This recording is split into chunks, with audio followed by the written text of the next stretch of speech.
Hello friends and history buffs, how are you? I hope everything is going well. Today, we're taking a journey to a terrifying ice-cold era covered in white, the heart of the Ice Age when our ancestors struggled to survive. If this chilling and dark historical journey interests you, don't forget to like the video and subscribe to join our family. Also, thinking about that deafening silence of the ice, I wonder, which natural disaster scares you the most? I always enjoy reading your comments. Imagine standing at the edge of a frozen world where ice sheets stretch to the horizon and the wind carries the scent of snow that never melts. Picture vast herds of woolly mammoths trudging across endless plains, their breath forming clouds in air so cold it burns your lungs. Now imagine something even more remarkable. In this brutal landscape, at least 6 different species of humans once walked the earth together. Neanderthals, with their powerful builds, roamed Europe's icy valleys. Homo erectus, the oldest of our cousins, still clung to life in distant corners of Asia. The mysterious Denis traversed the highlands, while small-statured Homo florensis inhabited remote islands. And among them all, anatomically modern humans, our direct ancestors, were just beginning their journey across the continents. Yet today, only one of these species remains. The others have vanished completely, leaving behind only bones and stones and unanswered questions. What made the difference? Why did our ancestors survive the Ice Age's relentless cycles of freeze and thaw, while their cousins, equally intelligent, equally resourceful, faded into extinction? The answer is not simple. It is woven into the very fabric of who we are. Before we venture deeper into this mystery, settle in. Perhaps you're listening late at night when the world outside has gone quiet. Perhaps you're searching for calm, for a place where time moves slowly and stories unfold at their own pace. Either way, we're going to take this journey together, step by step, through a frozen past that shaped everything we know today.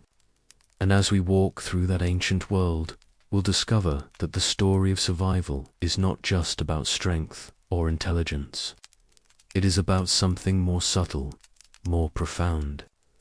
Something that still echoes in the way we live, the way we think, and the way we face the challenges that confront us now. The world our ancestors knew was nothing like the one we inhabit today. Imagine Earth, locked in the grip of ice for tens of thousands of years at a time. Glaciers, 2 miles thick, covered much of North America, Europe, and Asia, grinding mountains into dust and carving valleys that would one day hold cities and farms. The weight of all that ice was so immense, it pressed the continents downward. And even today, thousands of years after the ice melted, the land is still slowly rebounding, rising millimeter by millimeter, like a breath held for too long, finally being released. This was the last glacial maximum, the coldest period of the most recent Ice Age, peaking between 24,000 and 21,000 years ago. During this time, global temperatures dropped by 5 to 7 C compared to today.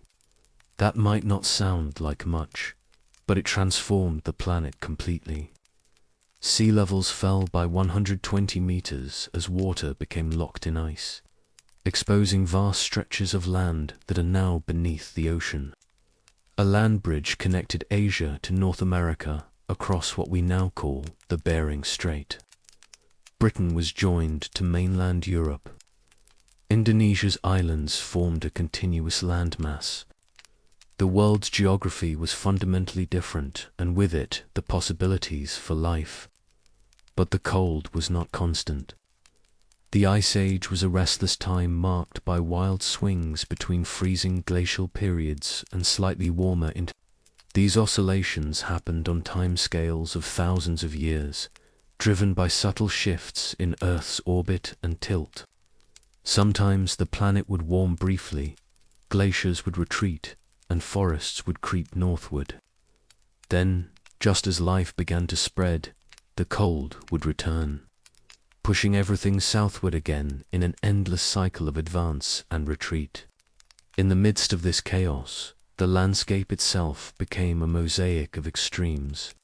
In the far north, ice sheets dominated, creating vast frozen deserts where nothing could survive.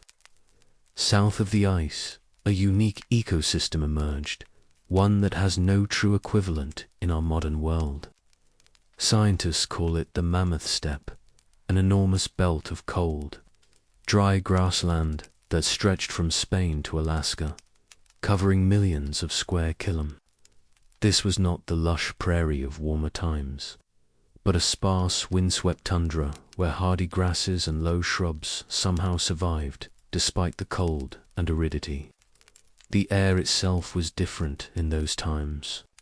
With so much water locked away in ice, the atmosphere was drier, the humidity lower, making the cold feel even more penetrating. Winds swept across the open plains with nothing to slow them, carrying fine glacial dust that settled in thick layers across the landscape.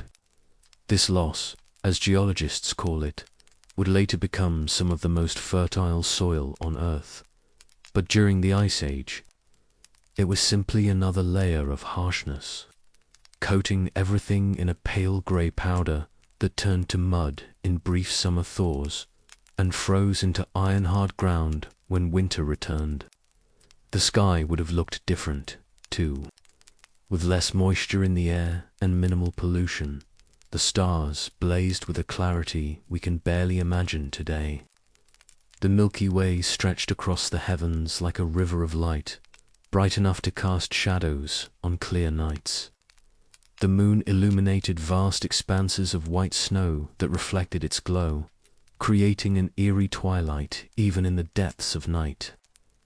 Aurora borealis danced more frequently this far south than they do now, sheets of green and purple light rippling across the northern horizon. And yet, for all its harshness, the Mammoth Steppe was astonishingly rich in animal life. Picture herds of woolly mammoths moving slowly across the plains, their curved tusks gleaming in the pale sunlight. These giants stood over 3 meters tall at the shoulder, covered in thick reddish-brown fur that hung in shaggy curtains from their bodies. Their tusks, spiraling and magnificent, could reach for meters in length. Tools they used to scrape snow away from vegetation or to fight rivals during mating season. A mammoth's trunk was dexterous enough to pluck individual blades of grass, yet strong enough to uproot small trees. Woolly rhinoceroses grazed alongside them, creatures as bizarre as they were formidable. Unlike modern rhinos, they were covered in long, thick fur that protected them from winds that could freeze flesh in minutes. 2 horns adorned their snouts. The front one, flattened and blade-like, perfect for sweeping snow aside to reach the vegetation beneath. They were solitary, territorial animals, and crossing paths with one could be deadly. Giant deer with antlers spanning 3 meters stood at the edges of rivers, their massive headgear both magnificent and cumbersome. These Irish elk, as they would later be called, were not actually elk at all, but the largest deer that ever lived, standing over 2 meters at the shoulder. During rutting season, males would clash in spectacular battles, the sound of antlers crashing together, echoing across the frozen landscape. Horses, bison, muskoxen, reindeer, all of them adapted to survive in conditions that would kill most animals within days. The horses were stocky and thick-coated, quite different from their elegant, modern descendants. Bison roamed in vast herds, their humped shoulders and massive heads making them formidable even to the largest predators. Musk oxen, with their long guard hairs hanging nearly to the ground, could withstand temperatures far below zero by huddling in defensive circles, young ones protected at the center. Reindeer and caribou migrated in cycles spanning hundreds of km, following the brief growing season as it shifted north in summer and retreating south in winter. Their hooves were adapted for travel on snow spreading wide to distribute weight, and they could digest lichens that other animals found inedible. These herds could number in the tens of thousands, a living river of fur and antlers flowing across the landscape in response to ancient rhythms. These were the megafauna, the great Ice Age beasts, and they numbered in the millions. The sheer biomass was staggering. Modern African savas, with their elephants, wildebeest, and zebras, pale in comparison to the density of life that once roamed the mammoth steppe. It was an ecosystem unlike anything we can fully comprehend today, sustained by grasses and herbs that grew in the brief summer months, converting sunlight into flesh that fed predator and prey alike. For the predators that hunted them, life was both abundant and brutally difficult. Cave lions, larger than any lion alive today, stalked the herds with patience born of hunger. Dire wolves hunted in packs, their powerful jaws capable of crushing bone. And among these predators, another species had begun to emerge as a force. Unlike any other, humans. But not all humans faced the Ice Age in the same way. Different species had carved out different niches, developed different strategies, adapted to different landscapes, and in that diversity lay both their strength and their vulnerability. Because when the world began to shift, when the climate oscillated more violently, when resources became scarce and competition grew fierce, some of those strategies would prove more resilient than others. Some species would find ways to adapt, to innovate, to survive, and others, despite their intelligence and their history, would slowly fade away. To understand why our ancestors survived, we must first understand who they were competing against. The Ice Age was not a battle between humans and nature alone.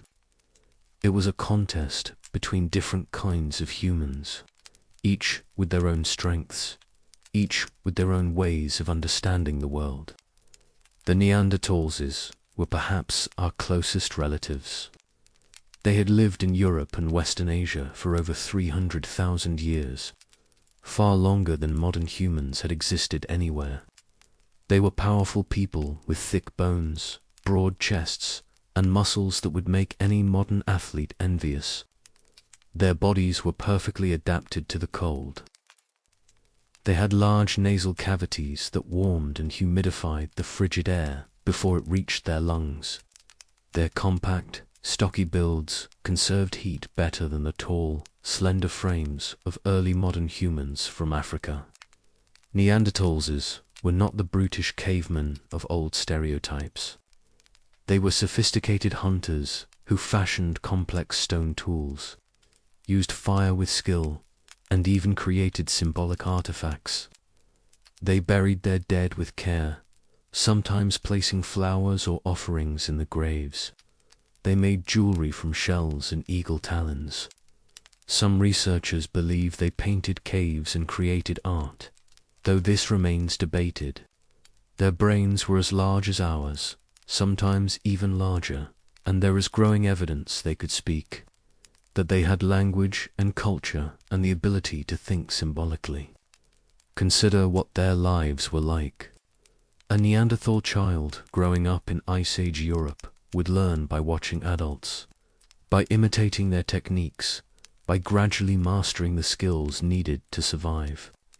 They would learn which stones made the best tools, how to strike them at just the right angle to produce sharp flakes. They would learn to track animals through snow, reading signs invisible to untrained eyes, a scuff mark here, a broken twig there, droplets of blood on white ground. They would learn the behavior of prey when bison were most vulnerable, where mammoths tended to gather, how to predict the movements of herds. They would learn to build fires in wind and snow, to keep embers alive for days, to find dry wood in wet conditions. They would learn which plants were edible and which were poisonous, when to harvest them, how to prepare them. They would learn to work leather, scraping hides until they were supple, using stone tools to cut shapes that could be wrapped and tied into rudimentary clothing. They would learn the songs and stories of their people if they had such things. The collective knowledge of generations passed down through demonstration and perhaps through words. Neanderthals took care of their sick and injured. We have fossils showing individuals who survived grievous wounds, broken bones that healed, infections that somehow did not prove fatal. This means someone fed them, protected them, kept them warm and safe while they recovered. It suggests compassion, social bonds strong enough to support those who could not support themselves. In one famous case, an elderly Neanderthal from Shanidar Cave in Iraq had multiple healed fractures, a withered arm, and was likely blind in one eye, yet lived to be quite old. Someone must have helped him survive for years after his injuries. Yet, for all their strengths, the Neanderthals were specialists. They had evolved to hunt large game in the cold forests and open woodlands of Ice Age Europe. Their diet consisted primarily of meat from animals like reindeer, bison, and mammoths. They were ambush hunters, using heavy, thrusting spears to kill prey at close range. A dangerous and physically demanding way to hunt. This specialization had served them well for hundreds of thousands of years, but it also made them vulnerable. Archaeological analysis of Neanderthal bones reveals what they ate through chemical signatures locked in the minerals.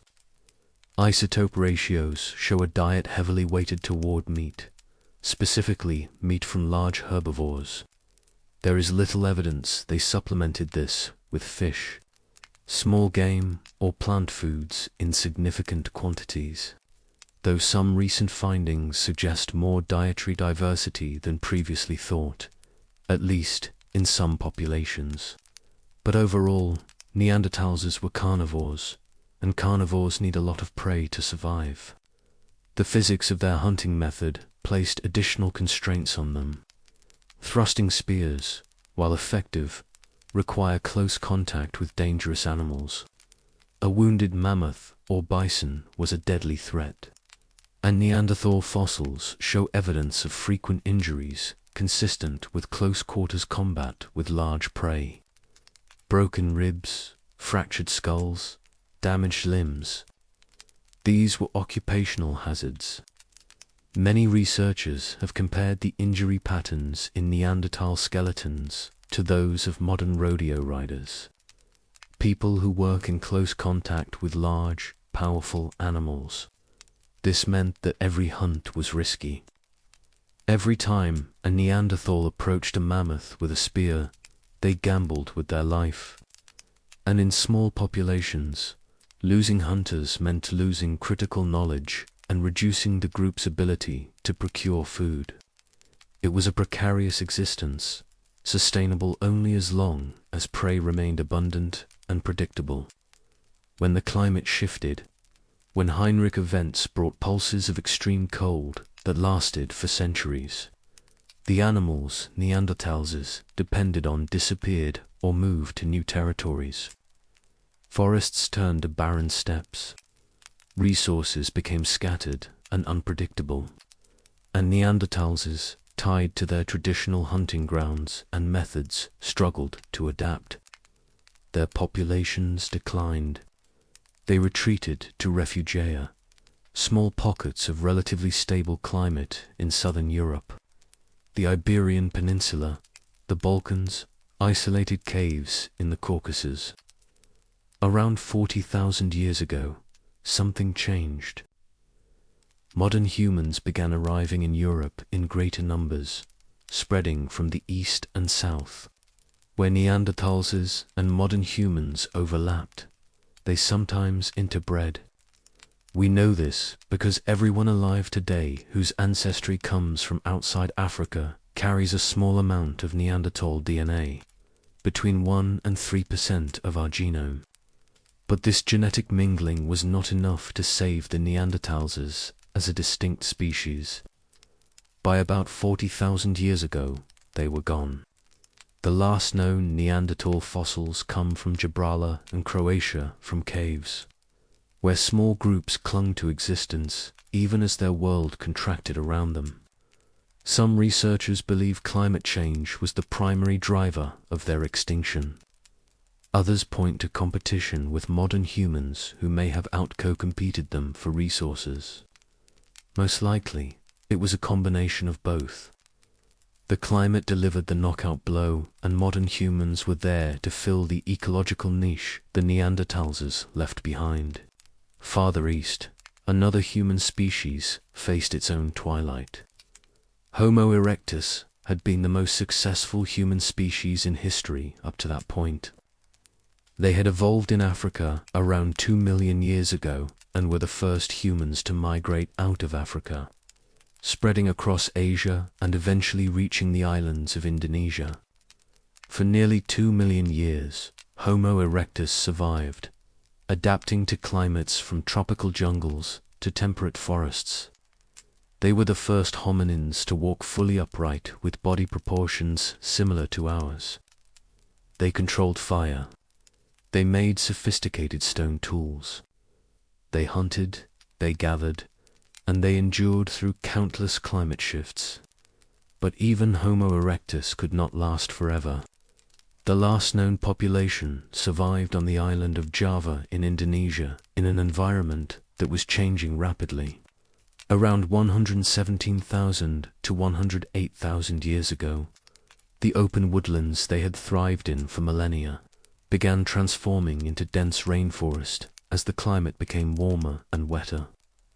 Homo erectus were adapted to life on the savanna, to hunting in open landscapes where they could see their prey.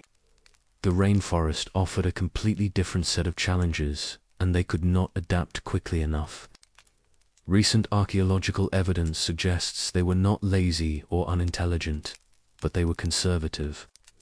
They used stone tools that were functional but simple, rarely innovating or experimenting with new designs. When high-quality stone was available nearby but required climbing a hill, they would use the lower-quality rocks that had rolled down to the valley floor rather than make the trek upward. This kind of least-effort strategy may have worked for hundreds of thousands of years.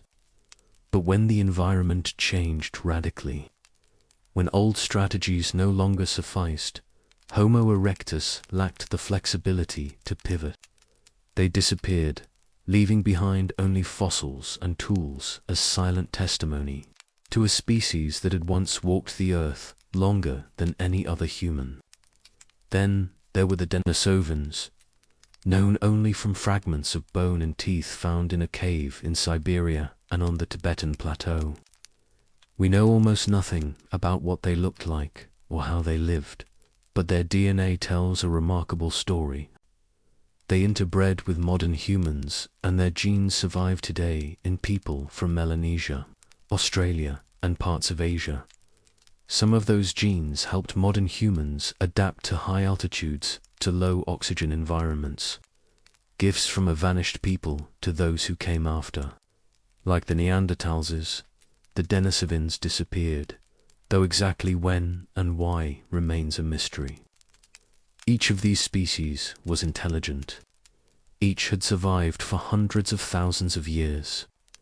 Each had proven their ability to endure through climatic shifts and environmental changes. And yet, none of them made it through the final stretch of the Ice Age. Only one species remained. Homo sapiens, us. What made the difference? Why did we survive when our cousins, who were equally adapted to the cold, equally strong, equally capable in so many ways, did not? The answer lies not in any single trait, but in a constellation of abilities that came together in a unique way. And at the heart of it all was something invisible. something that left no fossils, but transformed everything: the human mind. Modern humans possessed cognitive abilities that set them apart in subtle but profound ways. We could think symbolically, not just in the here and now, but in abstractions, in possibilities, in connections that spanned time and space. This ability to represent the world through symbols was the foundation of everything else that followed. Language was perhaps the most powerful tool that symbolic thinking gave us. All evidence suggests Neanderthals and possibly other hominins could communicate, perhaps even with some form of proto-language, but the linguistic abilities of Homo sapiens went further. We could use language not just to describe what we saw, but to plan what we might do, to teach complex skills to the next generation, to share knowledge about distant places we had never seen, to create stories and myths that bound communities together. The anatomy tells part of the story. Modern human vocal tracts are uniquely configured for producing a wide range of sounds with precision. Our larynx sits lower in the throat than in other primates, creating a longer resonating chamber that allows for more distinct vowel sounds. Our tongues are more flexible, capable of rapid movements that create the intricate patterns of speech. Our fine motor control over breathing lets us modulate airflow with incredible precision, shaping each word with deliberate care. But anatomy alone does not make language. What matters is what the brain does with those sounds. Modern humans possess neural structures dedicated to language processing. Regions like Broca's area and Wernicke's area that work in concert to produce and comprehend speech. We have what linguists call a universal grammar, an innate capacity to learn the structure of language, no matter which language we're exposed to. A child raised among any human group will learn that group's language naturally, effortlessly, because the brain is wired for it. This wiring enables something extraordinary. We can take abstract concepts, things that have no physical form, and encode them in sound. We can talk about yesterday and tomorrow, about distant mountains we have never climbed, about animals we have never seen. We can describe hypothetical scenarios, plan for contingencies, debate the merits of different strategies. We can lie, joke, tell stories, create metaphors that link disparate concepts in novel ways. Think about what language makes possible. A Neanderthal hunter could return to camp and, through gesture and simple words, communicate that there were bison to the north. But a modern human hunter could return and describe not just the location, but the behavior of the herd, the terrain, the best approach, the risks, the strategy for the hunt tomorrow. They could teach younger hunters techniques they had learned from elders, techniques refined over generations. They could discuss contingencies, backup plans, alternative prey if the bison moved. Language transformed individual knowledge into collective wisdom, and it went beyond practical matters. Language allowed humans to create culture in ways other species could not. Stories became repositories of knowledge, encoding important information in memorable narratives. A story about the time the great hunter was killed by a wounded mammoth taught caution without requiring someone else to die. Learning the lesson. A story about finding water during a drought preserved vital knowledge for future generations. Stories about ancestors, about heroes and spirits, created shared identity and meaning that bound groups together across time and space. Mythology and ritual likely emerge from this capacity. When you can talk about things that are not immediately present, you can create explanations for mysteries, assign meaning to the inexplicable. Why does the sun rise and set? Why do some winters kill while others are mild? Where do we come from? And where do we go when we die? Language let humans grapple with these questions, creating cosmologies and belief systems that provided comfort, structure, and social cohesion.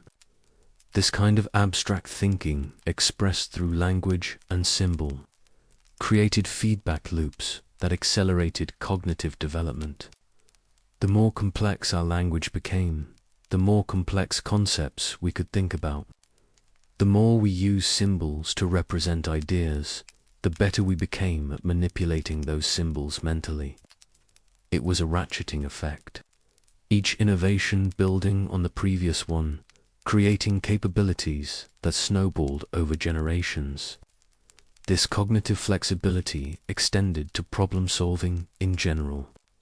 Modern humans had advanced working memory, the ability to hold multiple pieces of information in mind simultaneously while being distracted by other inputs. It is like mental multitasking. When faced with a challenge, we could consider various solutions at once, weigh their pros and cons, imagine outcomes we had never experienced, and choose the best path forward. This cognitive architecture made us extraordinarily adaptable. Archaeological evidence from Ice Age sites shows the results of this mental flexibility. Modern humans created a dazzling array of tools, far more diverse and specialized than those of Neanderthals or Homo erectus. We did not just have hand axes and scrapers. We had bone needles for sewing fitted clothing. We had harpoons and towels, spear throwers that increased the range and force of projectiles. We had composite tools made from multiple materials, stone blades set into wooden or bone handles with carefully prepared adhesives. Each innovation solved a specific problem and was then refined, shared, and improved upon.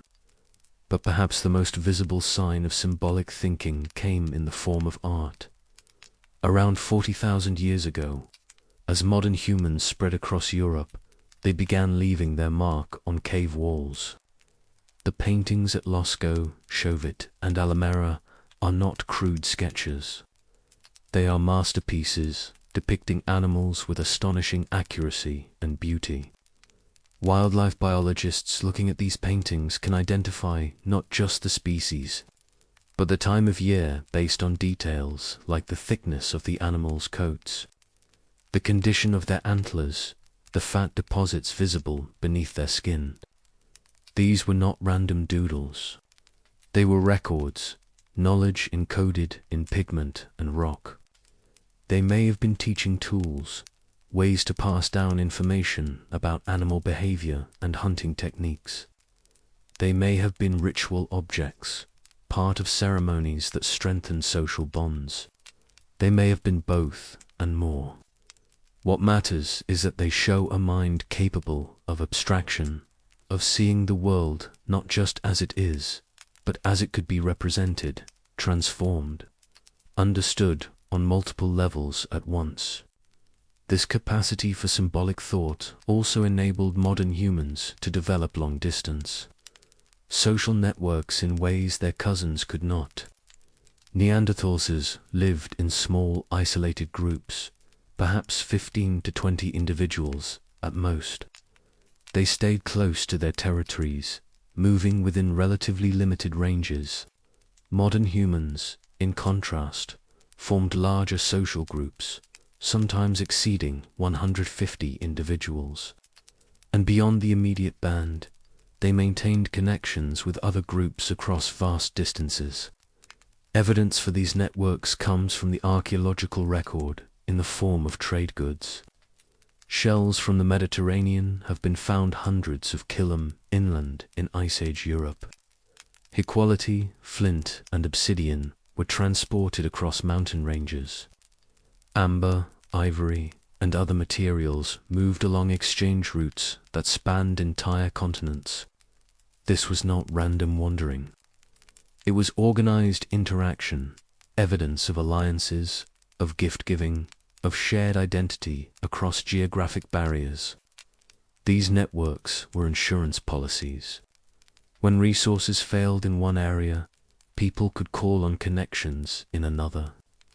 If a harsh winter decimated game in the valley, relatives or trading partners in the next region might provide shelter and food until conditions improved. This kind of reciprocal altruism required trust, communication, and social structures sophisticated enough to remember debts and obligations over years or even decades. Neanderthals living in smaller, more isolated groups lacked this buffer. When climate struck hard, when their hunting grounds froze or their prey migrated away, they had fewer options.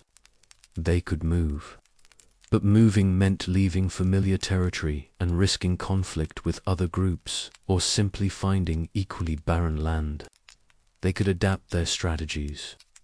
But their smaller social groups meant less diversity of knowledge, fewer innovative ideas.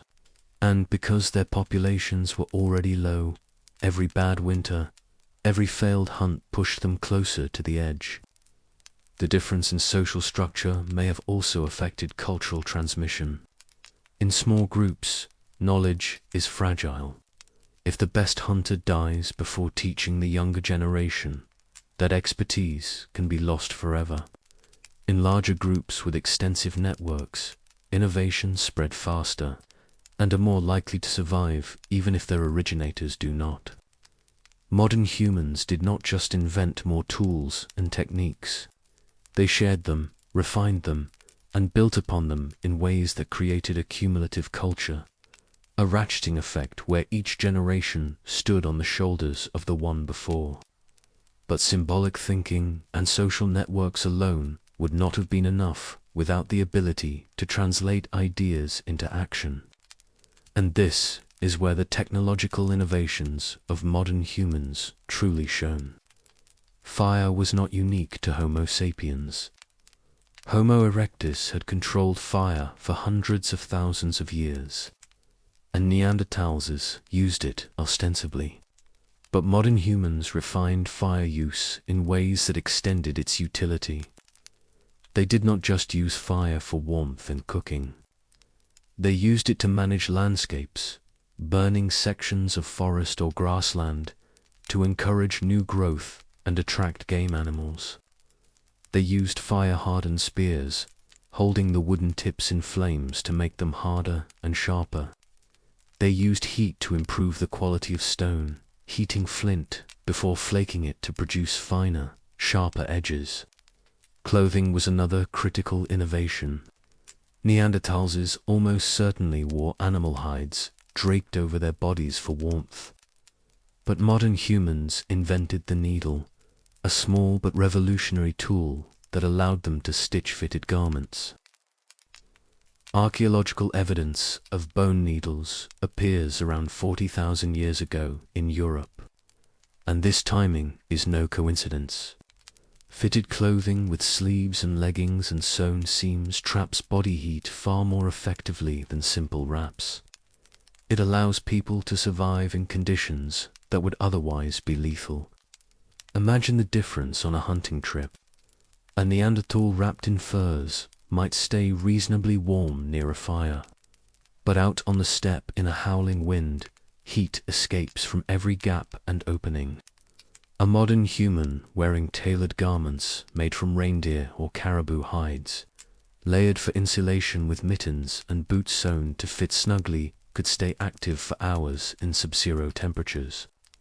That meant they could hunt in conditions Neanderthals might have avoided.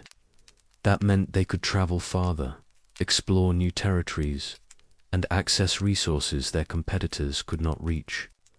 Shelter to evolve. Both Neanderthals and modern humans used caves when available, modifying them with windbreaks and internal structures to trap heat. But caves were scarce, and most of the mammoth steppe had none. Modern humans built sophisticated shelters from the materials at hand. On the plains of Ukraine and Siberia, archaeologists have uncovered the remains of huts built from mammoth bones.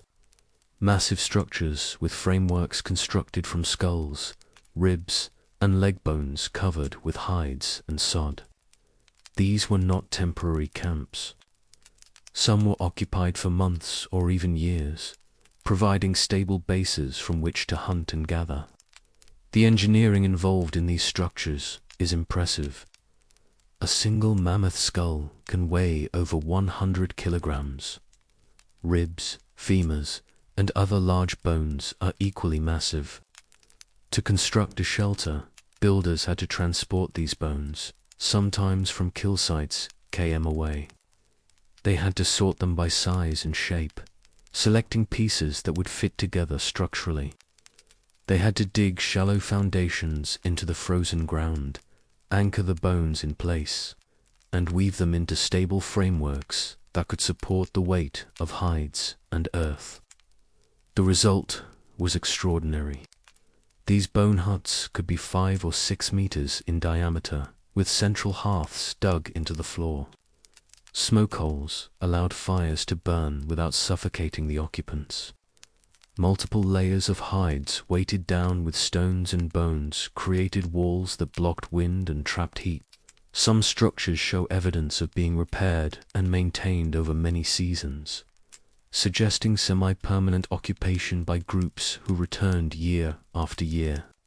Inside these huts, life unfolded in ways we can barely imagine. Families gathered around fires, working on tools, preparing food, teaching children, telling stories. The flickering light would have illuminated faces concentrating on delicate tasks, scraping hides, knapping flint, sewing seams. Outside the wind might be howling, temperatures plunging far below freezing, but inside, insulated by bone and hide and earth, the temperature could be kept above freezing, warm enough for human life to continue. Compare this to what Neanderthals built.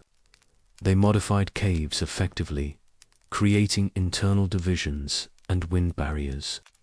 But in open country, their shelters were simpler, more temporary.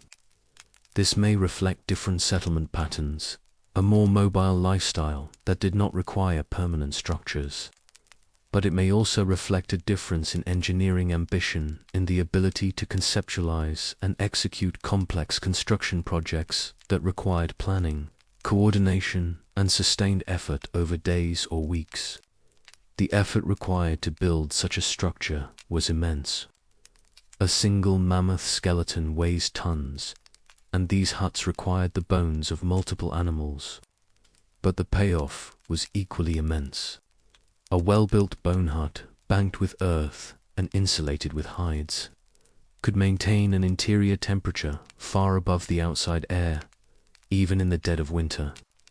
It allowed people to survive the worst weather, to wait out storms, to conserve energy when hunting was impossible. And there is evidence of even more sophisticated techniques.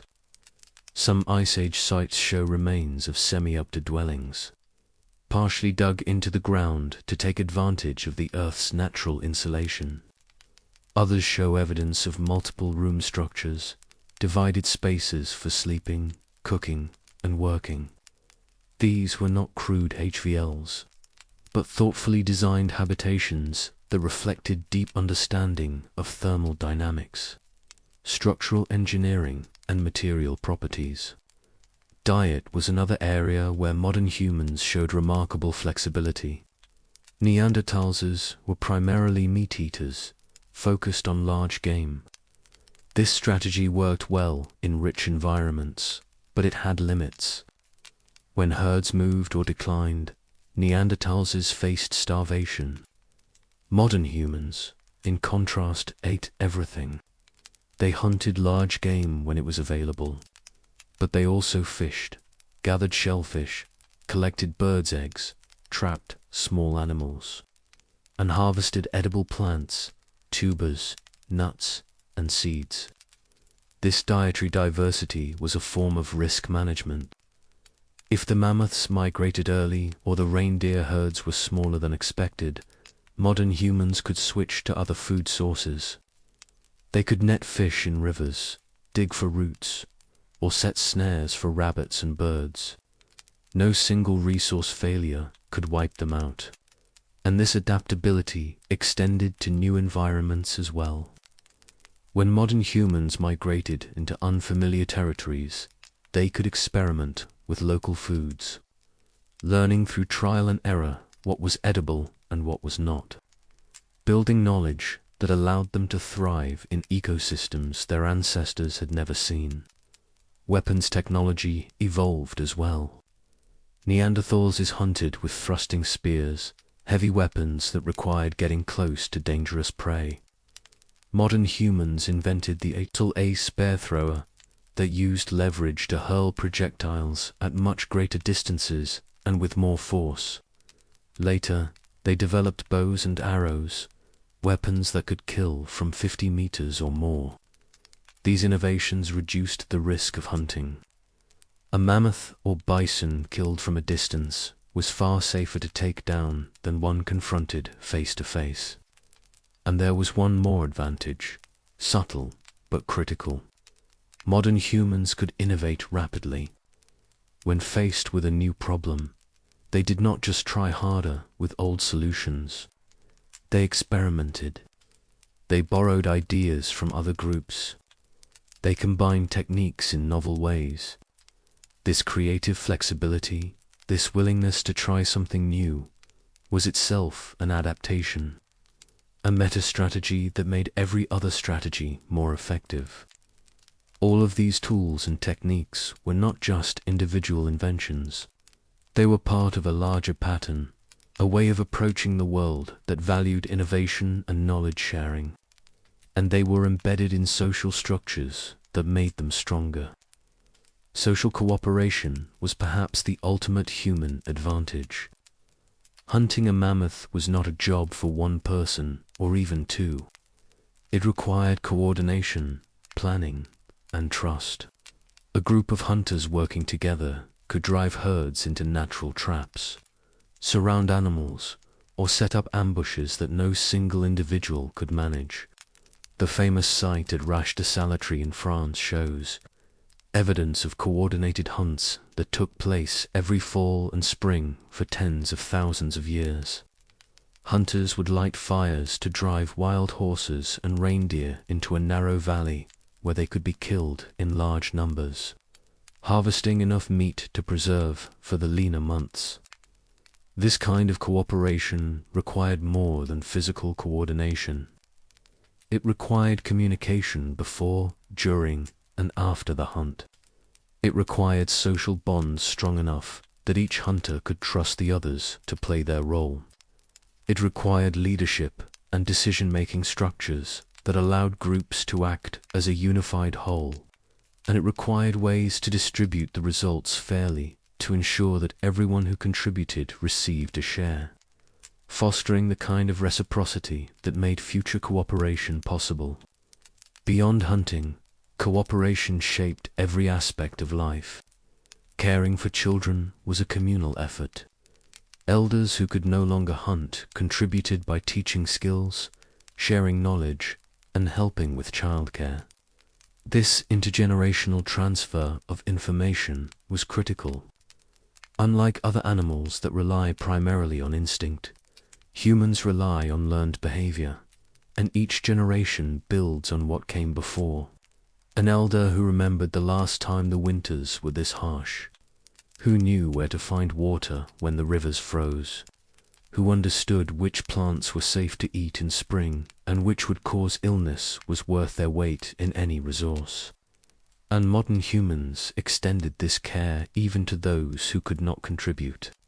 Fossil evidence shows individuals with severe injuries or disabilities who survived for years after being wounded, clear proof they were cared for by others. A broken leg that healed poorly, a skull injury that left someone partially paralyzed. These were not death sentences in human societies. They were challenges the group faced together, evidence of empathy and social responsibility that went beyond mere survival. Mobility was another crucial factor. Modern humans were restless, always moving, always exploring. They did not just stay in one place and hope resources would last. They followed the herds across the steppe, tracked seasonal changes in plant availability, and migrated over vast distances to find better conditions. This mobility was strategic, not random. They moved to where food was abundant, avoided areas depleted by overhunting, and responded to climate shifts by shifting their own territories. When glaciers advanced and made northern regions uninhabitable, modern humans retreated to refugia, areas where climate remained relatively stable. The Iberian Peninsula, southern France, and parts of Italy and the Balkans became havens where small populations survived the worst cold spells. But when the ice retreated during warmer interstadials, they did not stay put.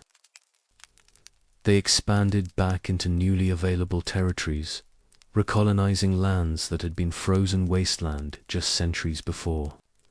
This pattern of contraction and expansion happened repeatedly throughout the Ice Age, and modern humans were uniquely suited to it. Their large social networks meant they could maintain contact with groups in different regions, sharing information about where conditions were better. Their technological flexibility meant they could adapt to new environments quickly, and their cognitive abilities meant they could plan migrations, anticipate challenges, and make strategic decisions about when to move and where to go. Neanderthals, in contrast, were more sedentary. They had smaller ranges and seemed less inclined to venture into completely new territories. When their homelands became uninhabitable, they had fewer options. They could retreat to refugia as well, but their smaller populations and limited networks made them more vulnerable. Each climate pulse pushed them into smaller, more isolated pockets until there was nowhere left to retreat. Homo erectus faced similar challenges in Southeast Asia as their open woodland habitat transformed into rainforest. They could have migrated to other regions, but the evidence suggests they stayed. Perhaps because they lacked the cognitive flexibility or social organization to coordinate such a move. Perhaps because they simply did not recognize the need until it was too late. By the time their environment had changed beyond recognition, it was too late to adapt. So why did others fail where modern humans succeeded? The answer is written in the patterns we have traced. It was not that Neanderthals or Homo erectus were stupid or weak. They were neither, but they were specialists in a world that punished specialization. Neanderthals were perfectly adapted to hunt large game in cold, forested environments. When that environment changed, when forests turned to steppe, or when extreme cold pulses wiped out prey populations, they struggled. Their reliance on meat made them vulnerable to collapses in animal populations. Their small group sizes meant less diversity of knowledge and fewer innovations. Their limited social networks meant they had fewer safety nets when local resources failed. Climate was a relentless force during the Ice Age, shifting faster than most species could evolve. The Heinrich events and Dansgaard-Yushka cycles brought abrupt changes that could transform a landscape within decades. Temperatures could drop or rise by 10°C in just a few years. Rainfall patterns shifted. Ecosystems collapsed and reformed. For species with narrow ecological niches, this was catastrophic. Homo erectus, with nearly 2 million years of success behind them, could not adapt when their last refuge turned from savanna to jungle.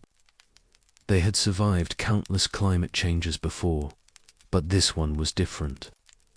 Perhaps they were already too few in number, their population too small to sustain genetic diversity. Perhaps the change was simply too rapid, too complete. Or perhaps after 2 million years, they had simply reached the end of their evolutionary road. Population size itself was a critical factor. Neanderthals never numbered more than a few tens of thousands at any given time. Scattered across Europe and Western Asia, small populations are vulnerable in multiple ways. They have less genetic diversity, making them more susceptible to disease and inbreeding. They generate fewer innovations simply because there are fewer individuals to come up with new ideas. And when disasters strike, when a cold snap or a failed hunt reduces numbers even further, small populations can spiral into what ecologists call an extinction vortex, downward spiral from which there is no recovery. Modern humans, in contrast, had larger populations and greater geographic spread. Even when some groups faced catastrophe, others survived in distant refugia, maintaining the species through the worst times. This demographic resilience, combined with their other advantages, created a buffer that other hominins lacked. And then there was competition. It is uncomfortable to think about, but modern humans may have directly competed with Neanderthals and others for resources. Where they overlapped, modern humans, greater numbers, more diverse diet, and superior technology may have given them an edge. They could out-hunt, out-gather, and outlast their cousins. This was not necessarily violent, though conflict may have occurred. It could have been as simple as modern humans being more efficient at extracting resources, leaving less for Neanderthals, slowly squeezing them into smaller territories until there was nowhere left to go. There is also evidence of interbreeding. Neanderthals and modern humans mated, producing hybrid offspring. In some cases, these hybrids may have been absorbed into modern human populations, effectively diluting the Neanderthal gene pool until the distinct species ceased to exist.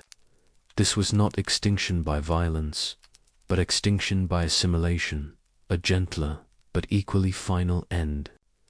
The ultimate lesson is this: survival in the Ice Age was not about being the strongest or even the smartest in isolation. It was about flexibility, cooperation, and the ability to adapt to change. Modern humans possessed a unique combination of cognitive abilities, social structures, and technological skills that allowed them to thrive in environments that defeated every other human species. They could think abstractly, plan for the future, communicate complex ideas, build extensive social networks, innovate rapidly, and adapt their strategies to new challenges. These were not single traits, but a web of interconnected abilities, each reinforcing the others. Language enabled better cooperation. Cooperation enabled more ambitious hunts and larger social groups. Larger groups generated more innovations. Innovations improved survival rates. Better survival allowed populations to grow and spread. And that spread exposed humans to new environments that demanded even more innovation, creating a feedback loop that drove continuous adaptation. And so, as the millennia passed, one by one, the other human species faded. The last Neanderthals huddled in caves in Gibraltar around 40,000 years ago, their numbers dwindling until the final generation passed without descendants. Homo erectus disappeared from Java over 100,000 years ago. Their fossils, the last remnants of the longest-lived human species. The Denisovans left only fragments of bone and traces of DNA. Homo florensis vanished from their island home. But to truly understand the depth of this transformation, we must look more closely at specific moments in time, at the details that reveal how survival actually worked on the ground day by day, season by season. Because the Ice Age was not an abstraction. It was lived experience, an endless series of challenges that required constant vigilance, creativity, and effort. Consider a typical year in the life of a human band living on the Mammoth Steppe 30,000 years ago.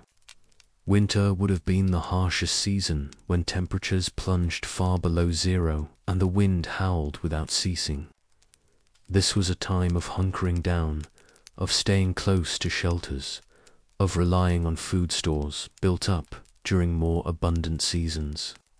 The meat from a mammoth killed in autumn, butchered and stored in pits dug into the permafrost, could sustain a group through months when hunting was nearly impossible. But even in winter, life could not stop completely. Firewood had to be gathered, a constant task in a landscape where trees were scarce and every branch had to be carefully collected and conserved. Water had to be obtained either by melting snow and ice or by breaking through frozen surfaces to reach liquid water below. Tools needed repair. Clothing required mending. Children had to be fed and kept warm and taught the skills they would need to survive. This is where the social structure of human groups became critical. In a Neanderthal band of 15 or 20 individuals, if the primary hunters were injured or ill, the entire group faced catastrophe. But in a human band of 50 or 100 people, there was redundancy, backup, resilience. If the best hunters were sick, others could take their place. If a toolmaker died, their apprentice could continue the work. If elders remembered where to find certain resources during hard times, that knowledge could save lives. The division of labor in human societies was more complex than in other hominin groups. Men typically hunted large game, a task that required strength, endurance, and the willingness to take risks. But women were not passive. They gathered plant foods, trapped small animals, processed hides, made clothing, and in many ways contributed as much or more to the group's survival. Children learned by participating first with simple tasks and gradually taking on more responsibility as they matured. Elders, even those too old to hunt, served as repositories of knowledge, teachers, and caretakers. This complexity meant that human groups could extract resources from the environment more efficiently than their competitors. Where a Neanderthal group might focus almost exclusively on hunting, the human group diversified, ensuring that failure in one area did not mean starvation. If the hunt failed, there were still fish in the streams, tubers in the ground, birds' eggs in nests, small mammals in burrows. The environment that looked barren and hostile to a specialist could be surprisingly generous to a generalist, who knew where to look and what to do. As winter gave way to spring, the world transformed. Ice began to melt, creating streams and rivers that flowed with meltwater. Plant life emerged from the frozen ground. First, the hardy grasses and sedges, then later flowering plants that attracted insects, which in turn attracted birds. The herds of reindeer and bison, which had moved south during the coldest months, began their migration northward, following the greening landscape. This was a time of renewed activity. Hunters tracked the migrating herds, planning ambushes at river crossings or in narrow valleys where animals were concentrated. Gatherers collected the first green chuts, rich in vitamins after months of dried meat. Fishing became possible again as ice broke up and fish moved into shallower waters to spawn. It was a time of abundance after months of scarcity, and human groups took full advantage. Summer on the Mammoth Steppe was brief but intense. With near-continuous daylight at high latitudes, plants grew rapidly and the herds fattened on the lush grasses. This was the season for long-distance travel, for hunting expeditions that range far from base camps, for gathering trips to collect specific resources that were only available in certain locations. It was also the season for social gatherings when different bands might meet at traditional locations to trade, share information, arrange marriages, and strengthen the social networks that were so crucial for survival. These gatherings were not mere social events. They were vital economic and cultural exchanges. A band that had access to high-quality flint could trade it for shells from the coast or furs from the north. Information about where mammoths had been spotted, where fresh water could be found, which routes were passable, and which were blocked by ice. All of this was shared and discussed. Young people from different bands could form partnerships, creating links between groups that would last for generations. And in these gatherings, culture was transmitted and reinforced. Songs and stories that encoded important information were shared and learned. Techniques for making tools or processing hides were demonstrated and copied. Innovations that had worked in one area could spread to others, accelerating the rate of cultural evolution. This was cumulative culture at work, the ability not just to learn, but to build upon what others had discovered, creating a body of knowledge that grew over time. Autumn brought a sense of urgency. As days shortened and temperatures began to drop, human groups had to prepare for winter. This meant hunting intensively to build up food stores, gathering nuts and tubers that could be stored, and making repairs to shelters and equipment before the cold made such work difficult.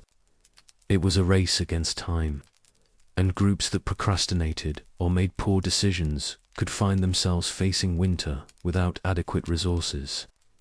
The hunting strategies employed during the season showed the sophistication of human planning. Rather than random opportunistic kills, autumn hunts were carefully orchestrated events. At sites like Rache de Salatry, hunters would position themselves in advance, then use fire to drive herds toward natural traps. The coordination required was impressive. Scouts had to track the herds and predict their movements. Firesetters had to light blazes at precisely the right moment and in the right locations to guide the animals, without scattering them. Hunters had to be positioned to intercept the animals and make quick, efficient kills. The result was abundance on a scale that individual hunts could never achieve. Dozens or even hundreds of animals killed in a single event, providing meat, hides, bones, and sinew, enough to sustain the group through the coming winter. But this abundance came with its own challenge. Processing hundreds of kilograms of meat had to be butchered quickly before it spoiled. Hides had to be scraped and treated. Useful bones had to be separated from waste. Sinew had to be extracted and prepared for use as cord. This was a group effort requiring everyone's participation and highlighting again the importance of cooperation and division of labor. The processing techniques themselves were sophisticated.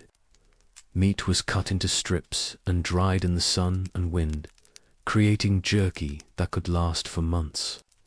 Some was smoked over fires, adding flavor and further preserving it.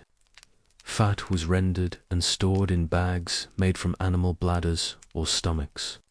Bones were cracked to extract marrow, a high-energy food source. Nothing was wasted because, in a world where resources were precious, waste was a luxury no one could afford. As we trace these seasonal rhythms, we see how human adaptability played out in practical terms. Unlike Neanderthals, who seemed to maintain relatively consistent strategies year-round, modern humans adjusted their behavior seasonally, even daily, responding to changing conditions with flexibility and foresight. This behavioral plasticity was as important as any physical adaptation. But there were also longer cycles to consider. The Ice Age was not just cold winters and brief summers repeated endlessly. There were multi-year patterns, even multi-dead patterns, that required even longer-term thinking. Climate during the Pleistocene oscillated on multiple timescales. There were the glacial interglacial cycles spanning tens of thousands of years, but within those, there were shorter variations. The Dansgaard-Erskine events brought abrupt warming periods that lasted centuries or millennia, followed by rapid returns to cold conditions. The Heinrich events brought extreme cold pulses that could last for thousands of years. Human groups living through these changes had to adapt not just to seasonal variations, but to generational shifts. A person born during a warm interstadial might live their entire life in relatively mild conditions, only to have their grandchildren face a world plunging into deep cold. The knowledge to survive both conditions had to be preserved, passed down through the generations even when it was not immediately needed. This is where oral tradition became crucial. Stories about the great cold times, about how ancestors survived when the winters lasted years, about where to find resources when familiar sources failed. These narratives were survival manuals, encoded in memorable form. An elder who had lived through a Heinrich event could teach the younger generation what to expect and how to prepare, ensuring that when the next extreme cold arrived, the group would not have to learn everything from scratch. Archaeological evidence supports this picture of a long-term cultural continuity. At some sites in Europe, we can trace continuous or semi-continuous occupation spanning tens of thousands of years. The same caves were used generation after generation, with layers of occupation separated by periods when climate forced abandonment, only for humans to return when conditions improved. This pattern of persistence, adaptation, and return shows remarkable commitment to place, combined with the flexibility to leave when necessary and the knowledge to come back when possible. The genetic evidence tells a complementary story. Analysis of ancient DNA from human remains across Europe shows periods of population contraction and expansion that match the climate record. During the worst cold spells, population shrank and retreated to refugia. But they did not go extinct. They held on in pockets where conditions remained survivable, and when the climate improved, they expanded outward again, recolonizing territories their ancestors had been forced to abandon. This pattern stands in stark contrast to what happened to Neanderthals. Their populations also contracted during cold periods, but they did not recover as effectively. Each contraction left them smaller, more isolated, more vulnerable to the next shock. Eventually, there was simply not enough of them left to recover, and they slipped into extinction. Part of the difference may lie in reproductive strategies. Modern humans appear to have had slightly shorter intervals between births compared to Neanderthals, meaning they could increase their population more quickly when conditions allowed. This demographic advantage, combined with lower mortality rates due to better technology and social support, gave modern humans a growth rate advantage that compounded over time. There is also evidence that modern humans reached reproductive maturity slightly earlier than Neanderthals, further accelerating population growth. While Neanderthals invested more time in each offspring, modern humans adopted a slightly faster reproductive strategy that proved advantageous in a world where population numbers mattered for survival. But numbers alone do not explain everything.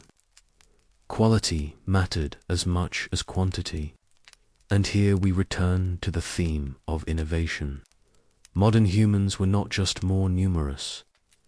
They were more inventive, more willing to experiment, more capable of learning from each other and building upon past discoveries. Consider the evolution of tool technology during the Upper Paleolithic, the period from roughly 40,000 to 10,000 years ago when modern humans dominated Europe. Early in this period, stone tools were relatively simple, not dramatically different from what Neanderthals made. But over the following millennia, there was an explosion of innovation. Blade technology became more sophisticated, producing longer, sharper cutting edges from less raw material. Composite tools appeared with carefully shaped stone blades set into carved handles and secured with complex adhesives made from birch bark resin. Bone and antler working became an art form. Needles with tiny eyes allowed the creation of fitted clothing. Harpoons with barbed points made fishing more efficient. Spear throwers or atlatals multiplied the force and range of thrown projectiles. Each innovation solved a specific problem and was then refined, modified, and improved upon by subsequent generations. And the pace of innovation accelerated over time. While it might have taken thousands of years for a new tool type to appear early in the Upper Paleolithic, by the end of the period, new designs were emerging every few centuries.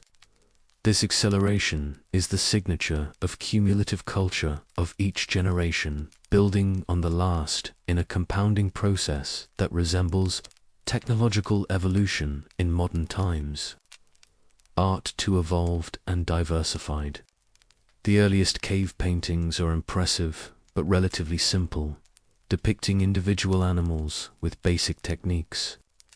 Later works show more sophisticated composition, use of perspective, shading, and detail that borders on photography.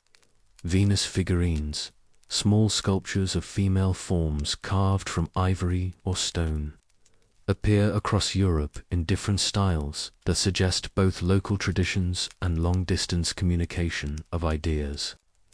Musical instruments also appear in the archaeological record.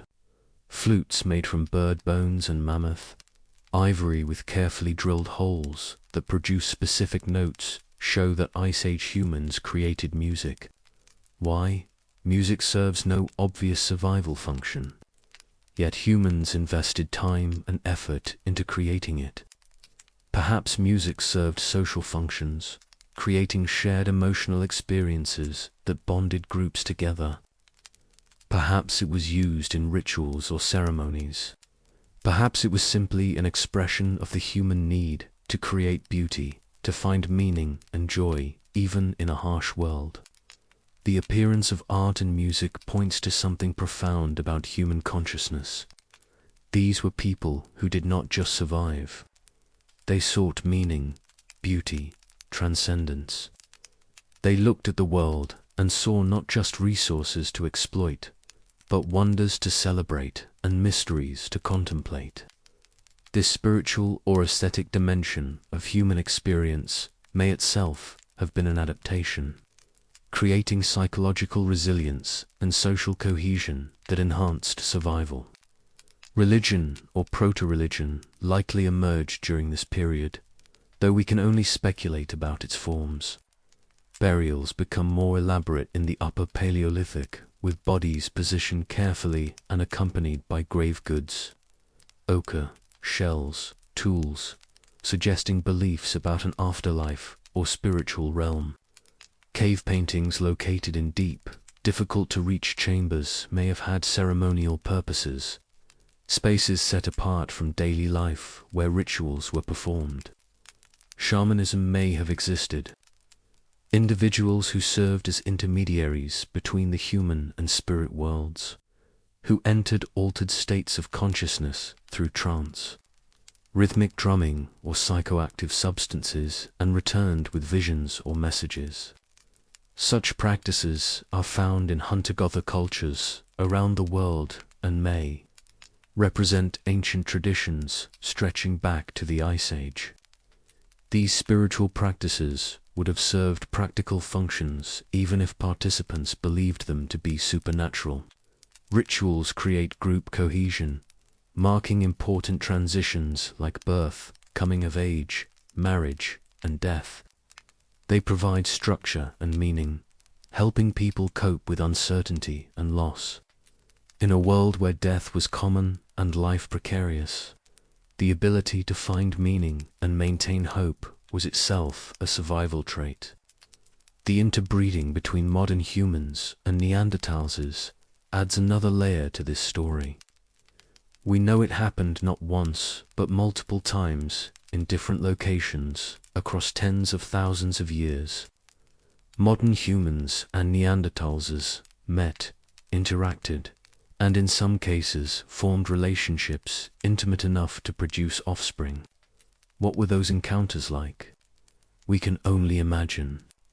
Perhaps they were peaceful groups meeting at neutral locations to trade, gradually growing comfortable with each other, eventually forming bonds that crossed species lines. Perhaps some were violent, with captives taken and forced into relationships. Perhaps they were somewhere in between, complex interactions that varied by circumstance and individuals involved. The genetic evidence tells us that the gene flow was primarily from Neanderthals into modern humans, not the reverse. This asymmetry is puzzling. One explanation is that hybrid offspring were more readily accepted into modern human groups, which were larger and more open than Neanderthal groups, which were smaller and perhaps more insular. Another possibility is that hybrid offspring had reduced fertility when they mated with Neanderthals, but normal fertility when they mated with modern humans. A common pattern in species hybridization. Whatever the mechanics, the result was that pieces of the Neanderthal genome entered the modern human gene pool and persisted.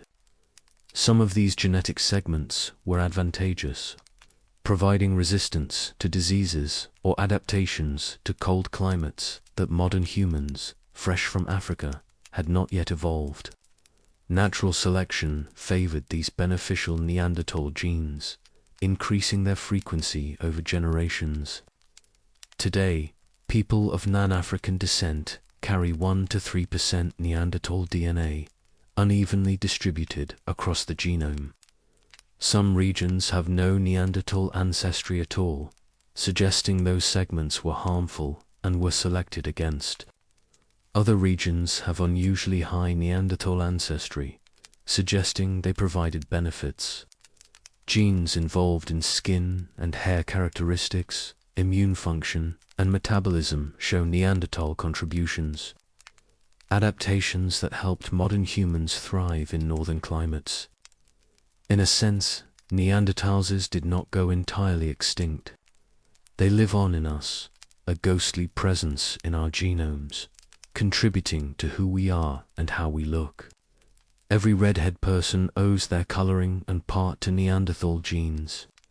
Every person who can digest certain foods or resist certain diseases may be benefiting from Neanderthal adaptations. The species may be gone, but their legacy endures in unexpected ways. The same is true even more dramatically for dinosaurs. Though we know almost nothing about what they looked like or how they lived, their genetic legacy is clear in modern populations. People living at high altitudes in Tibet carried Denisphon, gene variants that helped them cope with low oxygen levels, an invaluable adaptation in one of Earth's most challenging environments.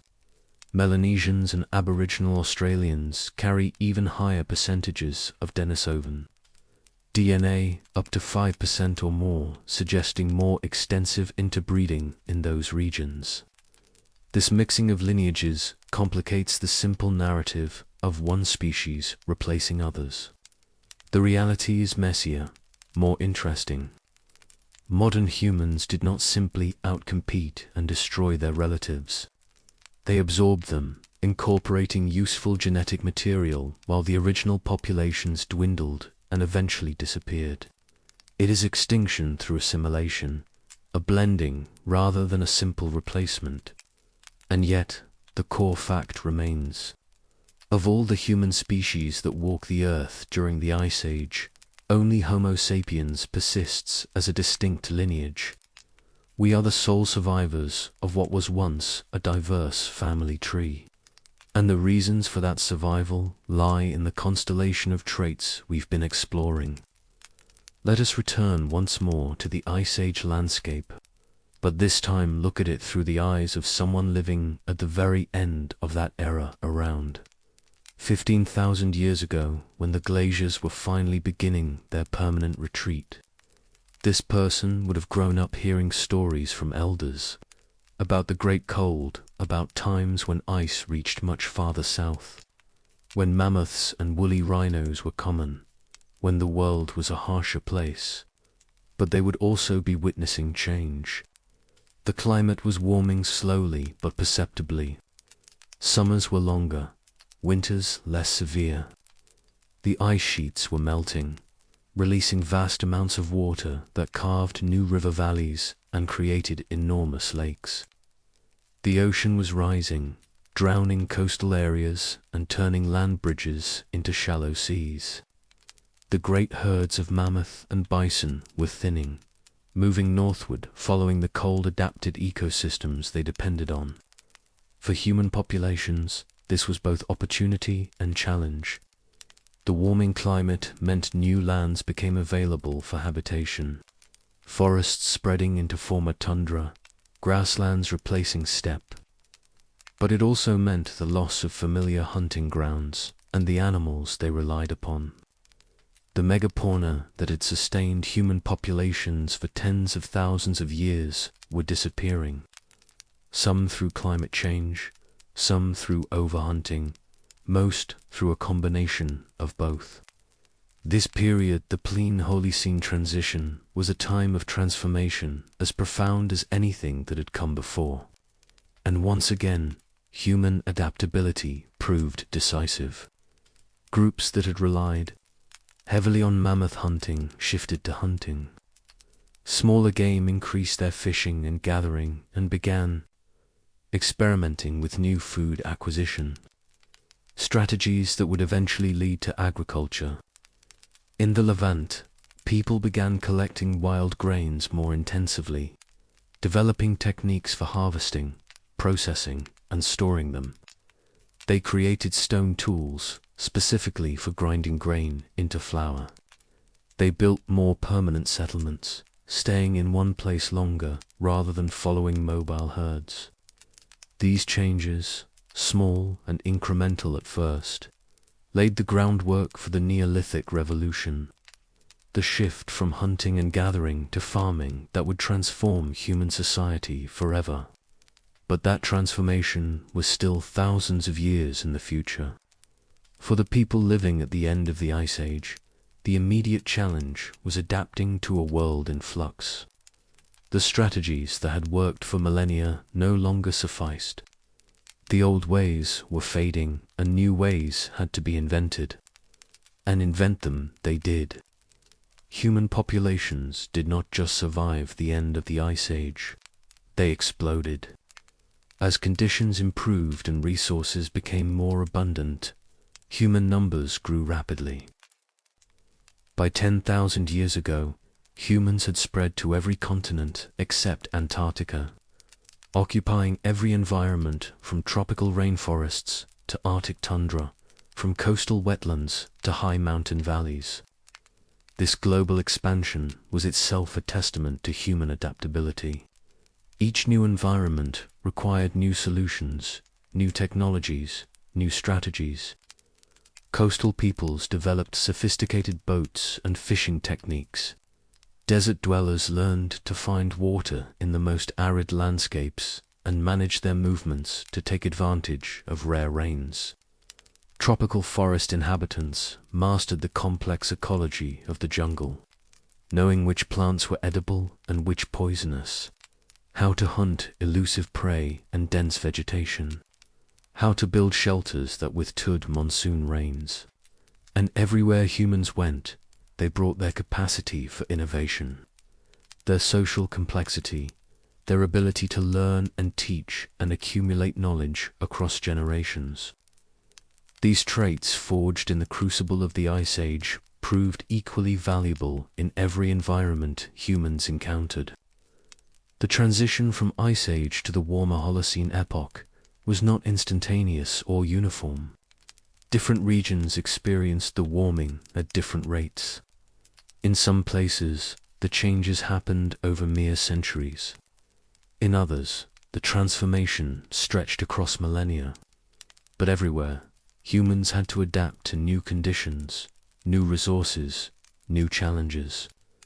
In northern Europe, as the ice sheets retreated, they left behind a transformed landscape. Meltwater carved deep channels that became rivers and fjords. Huge lakes formed where glaciers had scoured depressions in the bedrock. The vegetation changed from open tundra to birch and pine forests, then to mixed deciduous woodlands. The animals changed too. The great herds of mammoth, woolly rhino, and giant deer declined and eventually disappeared, replaced by red deer, elk, wild boar, and aurochs, the wild ancestors of cattle. Human populations adapted their hunting strategies accordingly. Instead of focusing on massive, dangerous prey that required coordinated group hunts, they diversified. Smaller game could be hunted by individuals or small groups. Fishing became more important as rivers filled with migrating salmon and seas warmed enough to support larger fish populations. The invention of nets, fish traps, and specialized fishing spears opened up aquatic resources that had been difficult to exploit during the height of the Ice Age. The development of the bow and arrow, which appears in the archaeological record around 15,000 years ago, revolutionized hunting. Unlike the atel, which required open spaces to use effectively, the bow could be employed in forests where thick vegetation limited throwing distance. Arrows could be shot rapidly, one after another, and were effective against smaller, faster prey. This technology allowed humans to remain effective hunters even as the landscape transformed around them. But perhaps the most significant development during this transition period was the beginning of food storage and preservation on a larger scale. During the Ice Age, the cold climate itself acted as a refrigerator. Meat could be stored in permafrost pits and would remain frozen for months. As temperatures rose and permafrost thaw method became less reliable, humans had to develop new preservation techniques. Smoking and drying became more sophisticated. Fish were split open, salted with mineral salts, gathered from deposits or evaporated from seawater, and hung to dry in the sun and smoke. Meat was similarly treated. Berries and other plant foods were dried and stored. These preserved foods could sustain groups through winters or periods when fresh food was scarce, providing a buffer against starvation. The creation of pottery, which appears in different regions at different times, but becomes widespread after the Ice Age, provided new storage possibilities. Ceramic vessels could hold water, store dried foods, and even be used for cooking, expanding the range of foods that could be made palatable and digestible. The technology of firing clay to create durable containers was itself an impressive innovation, requiring experimentation to determine the right clay composition, forming techniques, and firing temperatures. In the Near East, the warming climate and increased rainfall created conditions ideal for wild grasses. Stands of wild wheat and barley grew densely enough that harvesting them provided significant nutritional returns. People began visiting these areas seasonally to collect grain, developing specialized tools like sickles with flint blades to cut the stalks efficiently. At first, this was simply an enhanced form of gathering, but gradually, imperceptibly, it began to change into something else. People noticed that grains spilled near their camps sprouted the following year. They began to clear areas and scatter seeds intentionally. They selected seeds from plants with desirable traits, larger kernels, stalks that did not shatter easily, and planted those preferentially. This was the beginning of agriculture, though the people doing it would not have recognized it as such. To them, it was simply an extension of what they had always done. managing resources to make them more productive. But over generations, this process transformed wild grasses into domesticated crops and transformed human society in the process. The shift to agriculture was not inevitable or universal. Many human populations continued hunting and gathering for thousands of years after agriculture appeared, and some continue to this day. In environments where wild resources were abundant and reliable, there was no advantage to the hard work of farming. Only in specific circumstances, where wild foods were becoming scarce or unpredictable, did the investment in agriculture pay off. But where it did take hold, agriculture allowed human populations to grow in ways that hunting and gathering never could. Fields could produce far more calories per hectare than natural vegetation. Stored grain could feed people through seasons when nothing grew. Populations could settle permanently in one place, building substantial houses and villages. This sedentary lifestyle brought its own challenges. Crowding led to increased disease transmission. Reliance on a narrow range of crops made populations vulnerable to crop failures. The hard physical labor of farming took a toll on bodies in ways that hunting and gathering did not. Skeletons from early agricultural populations show more arthritis, dental problems, and nutritional deficiencies than their hunter-gatherer ancestors. Yet agriculture spread slowly at first, then accelerating, transforming human life across the globe. And the traits that had allowed humans to survive the Ice Age, adaptability, innovation, social cooperation, were equally crucial in this new era. Farming required planning and delayed gratification, planting crops in spring and waiting months for harvest. It required cooperation to clear fields, plant, tend, and harvest. It required innovation to develop new tools, storage methods, and ways of processing grain. But we're getting ahead of our story. Let us return once more to the Ice Age itself to explore aspects of survival we have not yet fully examined. Because the story of human endurance during this period is not just about technology and social structure. It is also about psychology, about the mental and emotional capabilities that allowed people to persevere through conditions that would break lesser beings. Consider what it took psychologically to survive the Ice Age. Imagine living your entire life knowing that winter would bring months of cold, so severe that venturing outside could kill you in minutes. Knowing that one bad hunt, one failed storage cache, one illness at the wrong time could doom your entire family. Knowing that many children did not survive to adulthood, that injuries and infections often proved fatal, that life was precarious in ways we can barely comprehend. How did people maintain hope in such circumstances? How did they find the motivation to continue to have children, to invest in a future that was far from certain? Part of the answer lies in the same cognitive abilities that enabled language and symbolic thought. Humans can imagine better futures even when current conditions are harsh. We can tell ourselves stories about how things will improve, how our efforts today will pay off tomorrow, how our children will have better lives than we do. This capacity for hope, for delayed gratification, for seeing beyond immediate suffering to possible better times, was itself a survival trait. Groups that gave up, that succumbed to despair, did not pass on their genes or their culture. Those that persevered, that maintained optimism and determination even in the darkest times, were the ones who survived to become our ancestors. Social bonds provided crucial emotional support. In small, tight-knit groups, people knew each other intimately. They shared joys and sorrows, celebrated successes, and mourned losses together. This social cohesion created resilience.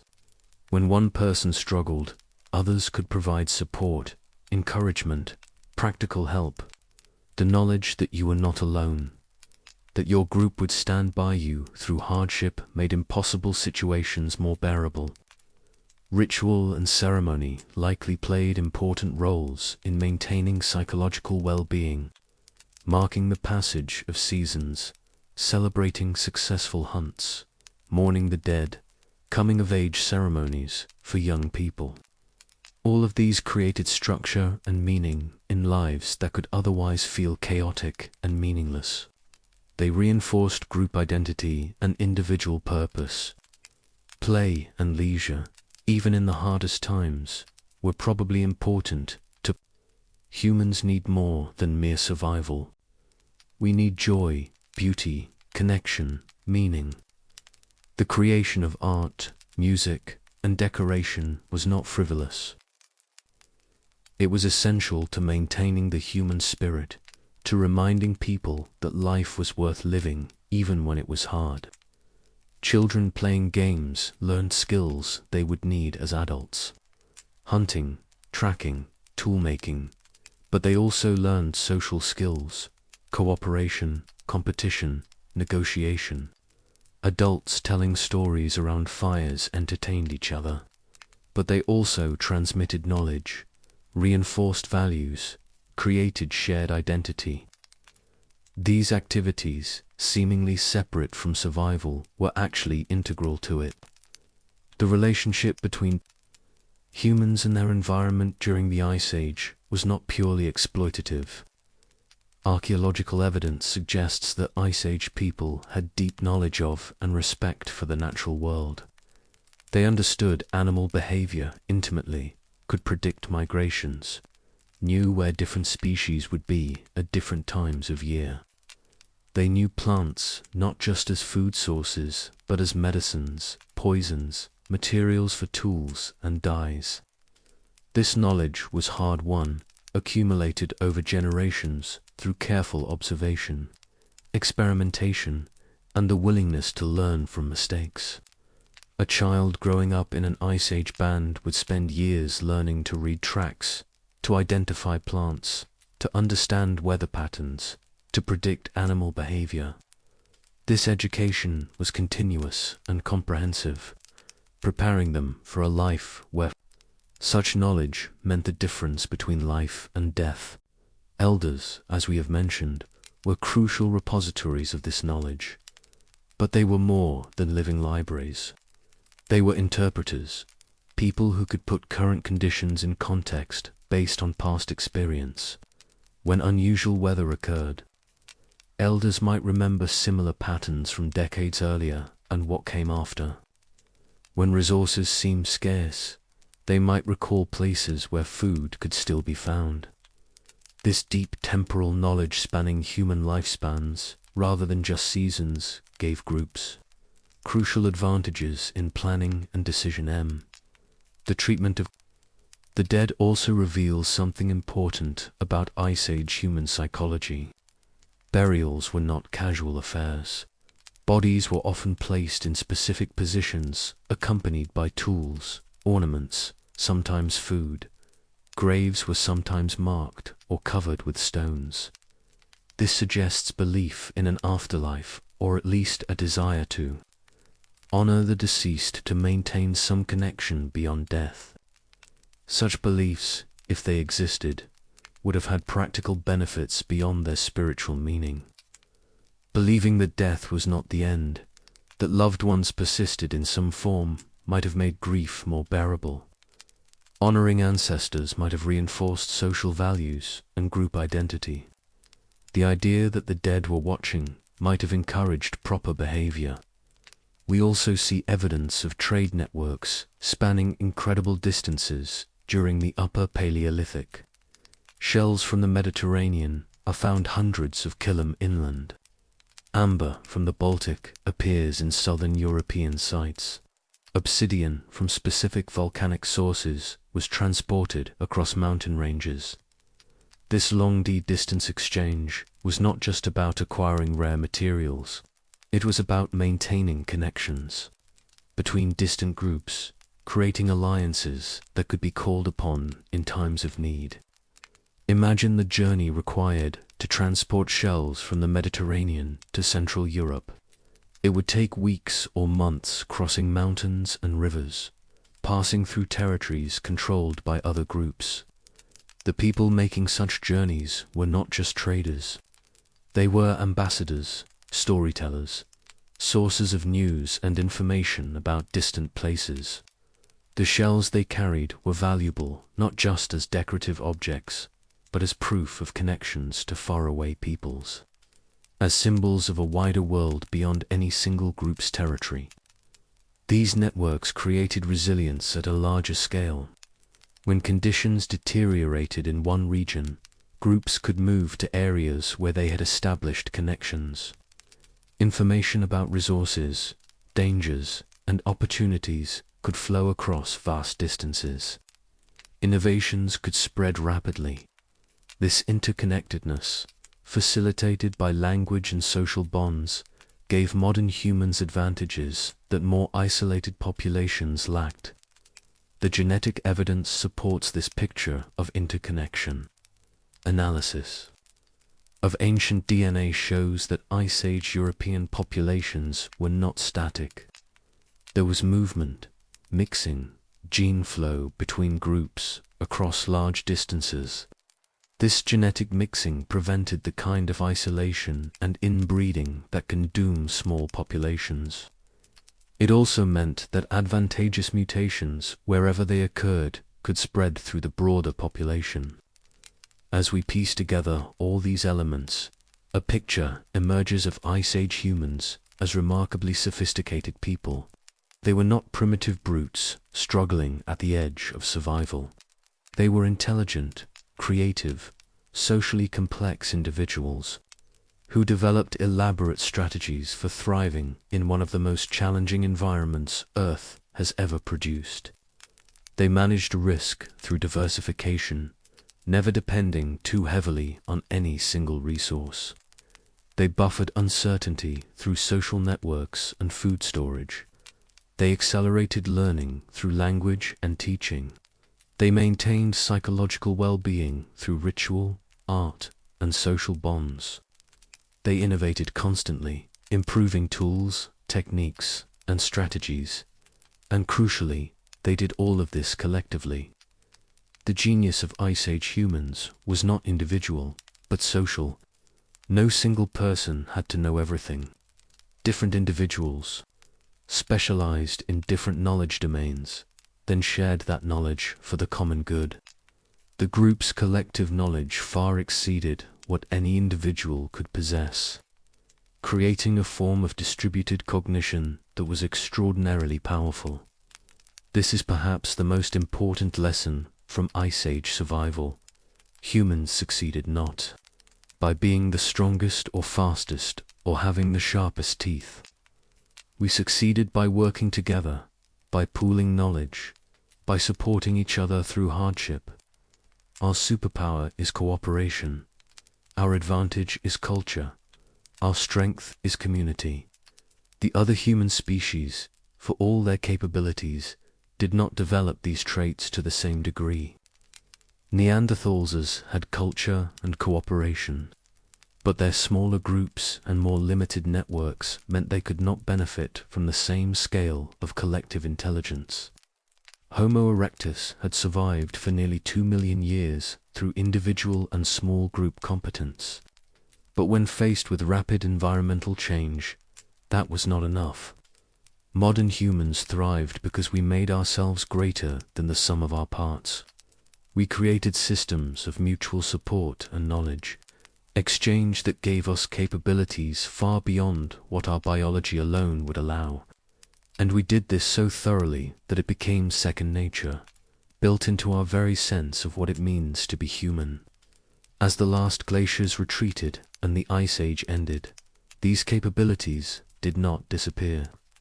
They were applied to new challenges, new environments, new problems.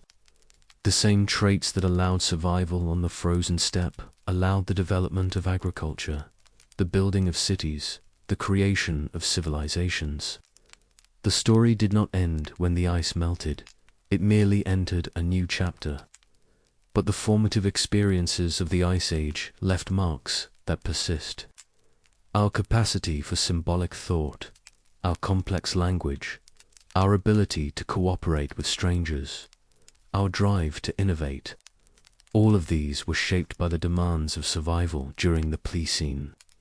We are who we are because of what our ancestors endured. And perhaps that is why this story matters so much. It is not just history, it is origin story, explanation of why humans are the way we are.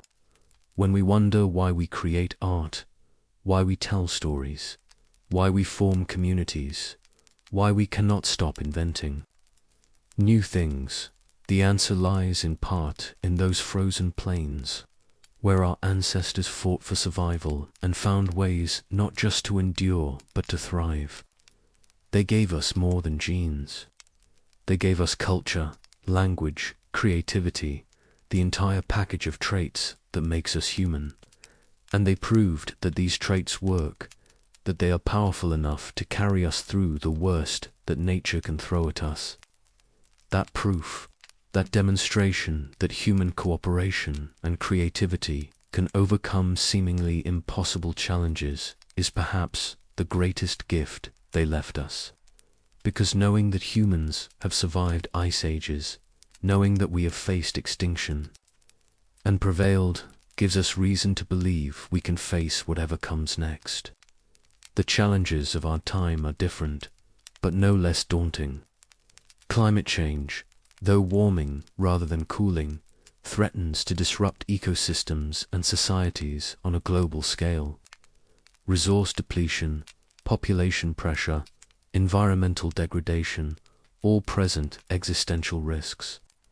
But we face them armed with the same capacities that saw our ancestors through the Ice Age. We can innovate, we can cooperate, we can adapt, we can plan for the future and work toward goals that span generations. We can learn from mistakes and change course when necessary. These are not new abilities.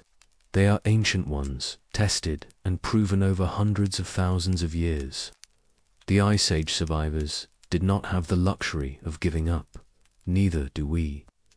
But they also did not face their challenges alone, and neither must we. Their strength was in community, in shared effort, in collective problem-solving. Ours can be too. As you rest now, as the story winds toward its close, take comfort in this knowledge. You're part of something larger and older and more resilient than any individual life. You're part of a lineage that has survived ice ages and extinction events, that has adapted to every environment Earth offers, that has overcome challenges that seemed insurmountable. That lineage continues in you. The same capacities that allowed your ancestors to survive are yours. The same potential for creativity, cooperation, and adaptation lives in every human. We are not separate from our Ice Age forebears. We are their continuation, carrying forward the work they began, building on foundations they laid. And just as they could not have imagined the world we inhabit now, with our cities and technologies and global civilization, we cannot fully imagine what the world will be 1,000 or 10,000 years hence. But we can do what they did. We can face our challenges with courage and creativity. We can work together, support each other, and find ways forward even when the path seems blocked. We can endure. We can adapt. We can survive.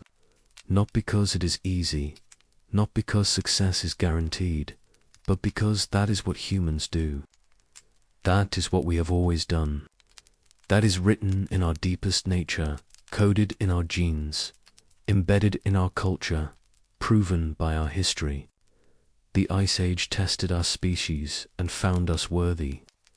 Not perfect, but good enough. Not invincible, but resilient enough. Not without losses, but capable of surviving them and continuing. That test was passed long ago, but its lessons remain relevant, its example still inspiring, its truth still evident in everything we are and everything we do.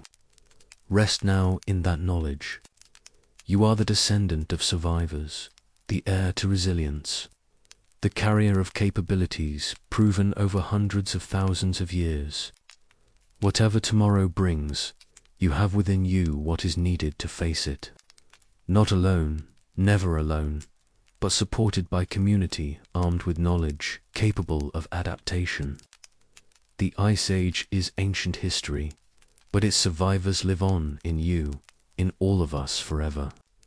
Looking back across this immense span of time, from the depths of the Ice Age to its end and beyond, we can see the pattern clearly.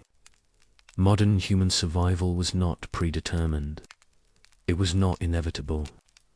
It resulted from a specific combination of traits that happened to be advantageous in the specific conditions of the Paleolithic world. Other human species were not inferior in any absolute sense. Neanderthals were as intelligent as we are with brains, as large and bodies better adapted to cold. Homo erectus had survived for nearly 2 million years, far longer than our species has existed. The Denisovans thrived in challenging highland environments. Each species had strengths, capabilities, adaptations that had served them well. But when the Ice Age threw its worst at them, when climate oscillated wildly, when environments transformed faster than biological evolution could respond, only modern humans had the full package of traits needed to weather the storm. Symbolic thinking gave us language and culture. Language enabled cooperation and knowledge transmission. Cooperation allowed larger social groups and more sophisticated division of labor. Technological innovation provided tools and techniques for exploiting diverse resources. Social networks created safety nets and facilitated the spread of useful innovations. Behavioral flexibility allowed rapid adaptation to changing conditions. Each trait reinforced the others in a positive feedback loop that made the whole greater than the sum of its parts. And this integrated system of adaptations proved unbeatable, not because it was perfect, but because it was flexible enough to handle whatever the world presented. The Ice Age tested every human species that existed. It was the ultimate trial, spanning hundreds of thousands of years, encompassing climate swings that would seem unbelievable if we did not have the evidence locked in ice cores and ocean sediments. And in the end, only one species passed the test, not because they were chosen, not because they were favored by fate, but because they possessed and developed the right combination of traits at the right time. This is our inheritance, the legacy of those Ice Age survivors. We carry their genes, their innovations, their restlessness and creativity. When we build something new, when we solve a problem through cooperation, when we teach our children and pass knowledge to the next generation, when we adapt to changing circumstances, we are drawing on capacities that were honed over hundreds of thousands of years in the coldest, harshest conditions Earth has experienced in millions of years. And as we face our own challenges today, as we grapple with climate change and resource scarcity and the need to cooperate on global scales, we might remember that humans have faced existential challenges before. We have survived ice ages and extinction events. We have adapted to changes that killed off species far older and more established than our own. We have rebuilt after catastrophes, innovated in the face of disaster, and found ways forward when none seemed to exist. The Ice Age survivors were not superhuman. They were ordinary people facing extraordinary circumstances, doing the best they could with what they had, drawing on deep reserves of creativity, cooperation, and determination. They were grandmothers teaching granddaughters how to sew, fathers showing sons how to track game, friends sharing food when times were hard, communities coming together to face challenges too great for any individual. They were human in all the ways we are human, with all our strengths and weaknesses, our capacity for both kindness and cruelty, our ability to imagine better futures and work toward them. And they prevailed. Not easily, not without losses, not without countless failures and tragedies along the way. But they prevailed. And so can we, because we are them. Separated by time, but connected by an unbroken chain of lives and choices, of knowledge passed down and wisdom earned through hard experience. The story of ice age survival is not just history. It is instruction, example, evidence of what humans can do when we must. As the cold deepens around you now, as you settle into rest, let that knowledge be a comfort. You are the descendant of survivors, carriers of resilience, inheritors of adaptability. The challenges you face are real, but so are the capabilities you possess. The future is uncertain, but so was every moment of the Ice Age, and yet humans persisted. The glaciers have melted, the mammoths are gone, and the world has transformed 1,000 times over. But the fundamental human qualities that made survival possible remain. We still think, create, cooperate, and adapt. We still tell stories, teach children, and build toward tomorrow. We still face the unknown with courage and imagination. The Ice Age is over, but its lessons endure. Flexibility over rigidity, cooperation over isolation, innovation over tradition for tradition's sake, diversity over specialization. These principles saved our species once. They can guide us still if we remember where we came from and what we have survived already. Sleep now, knowing you carry within you the strength of ancestors, who walked through the coldest darkness and emerged into the light. Their story is your story. Their triumph is your inheritance, and their capacity to endure, to adapt, to prevail against all odds lives on in you and in every human who draws breath under these same stars they once knew. The Ice Age tested humanity and found us worthy. Not perfect, not invincible, but adaptable enough, creative enough, cooperative enough to survive when others could not. That is who we are. That is what we have always been. And that is what we will always be. Children of the ice, carriers of fire, walkers in the cold who refuse to stop, refuse to surrender, refuse to let the darkness win. Rest now in that knowledge, secure in the understanding that you are part of something vast and ancient and resilient beyond measure. The story continues as it always has, as it always will, and you are part of it now and always, forever linked to those first survivors who looked at an impossible world and decided to live anyway, to hope anyway, to build anyway. That is the gift they gave us. That is the legacy we carry. That is the truth the Ice Age revealed. Humans endure. Humans adapt. Humans survive. And nothing, not cold, not hunger, not danger, not even the passage of countless millennia can erase that fundamental truth. You are here because they never gave up.